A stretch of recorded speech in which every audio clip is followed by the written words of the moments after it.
السلام عليكم ورحمة الله وبركاته، اخواتي وحبايبي في كل مكان، يا رب تكونوا بخير. وطبعا في الفيديو ده هتكلم على نظام الدوري بعد إجراء القرعة أمس، ونظام الدوري بعد إلغاء الهبوط الموسم اللي فات. والدوري طبعا هيبدأ ب21 فريق، يلعبوا كل الفرق هتلعب بعدها من دور واحد كدور أول يعني.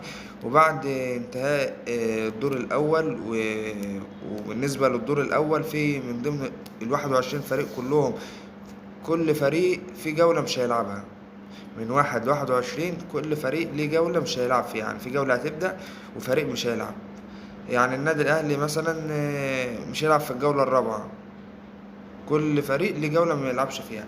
طبعا وبعد انتهاء الدور الأول والفرق كلها هتلعب بعضيها، هياخدوا من الأول للسابع يلعبوا على الدوري بنفس نقاط الدور الأول، ومن الثامن لل21 يلعبوا على الهبوط بنفس نظام الدور الأول. طبعا النادي الأهلي ماتشاته هيبدأ بمواجهة مودرن سبورت في الجولة الأولى، في الجولة التانية هيبدأ بفاركو، والجولة التالتة هيبدأ بغزل المحلة، ثم الجولة الرابعة هتبقى راحة زي ما فهمتكم، والجولة الخامسة هيواجه بيراميدز، والجولة السادسة هيلعب انبي، والجولة السابعة هيلعب سيراميكا كليوباترا، ثم الثامنة هيلعب حرس الحدود، والجولة التاسعة وقمة الدوري المصري الممتاز ونتمنى ما يبقاش فيها مشاكل، وقمة الدوري المصري الزمالك.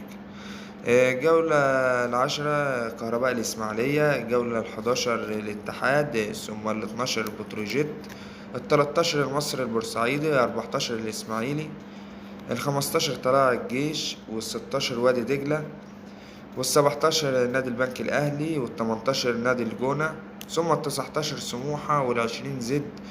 وفي نهاية الدور الأول النادي الأهلي والجولة ال21 سوف يواجه المقاولين العرب.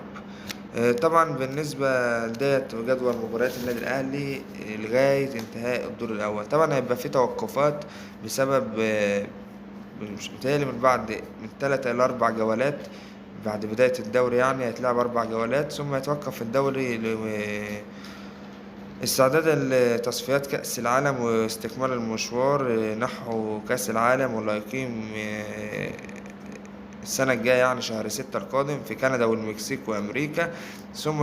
ثم يعود الدوري بداية من الجولة الخامسة، واستكمال الدوري، يبقى فيه شوية توقفات، وطبعا كل ده معمول حسابه.